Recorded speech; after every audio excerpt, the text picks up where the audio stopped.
Camping Chaos with Doug. Last summer, my family decided to embark on our annual camping trip, a tradition that usually involves some level of chaos, but nothing too out of the ordinary. This time, we were joined by my brother Doug, whose sense of direction is about as reliable as a chocolate teapot. We set off with high spirits, a trunk full of gear, and Doug proudly clutching the map, which he claimed to have studied thoroughly. As we drove deep into the woods, Doug began folding the map into intricate shapes, humming to himself, and I naively assumed he was just trying to pass the time. As we reached what Doug assured us was our campsite, I noticed he had transformed the map into what looked suspiciously like a paper crane. My father, ever the optimist, decided to trust Doug's instincts, setting up our tents in what appeared to be a clearing. However, it soon became apparent that Doug had led us to the middle of nowhere with no sign of a campsite in sight.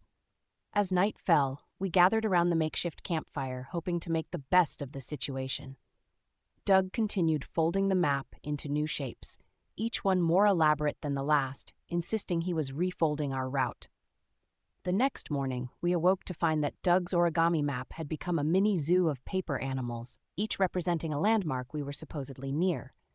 A paper bear for the nearby mountain, a paper fish for the river, and so on. My sister, ever the realist, pointed out that these animals seemed more like a family reunion of confusion rather than a helpful guide. Still, we tried using Doug's creations to navigate our way back to civilization, each step more misguided than the last. We encountered the Bear landmark, which was actually a rock formation that looked like, well, a rock. By the time we stumbled back onto a real road, exhausted and utterly lost, Doug triumphantly unfolded his final creation, a paper airplane. "This," he declared, "is the direction we need to go." He tossed the plane into the air with great ceremony, and it promptly nosedived into a puddle.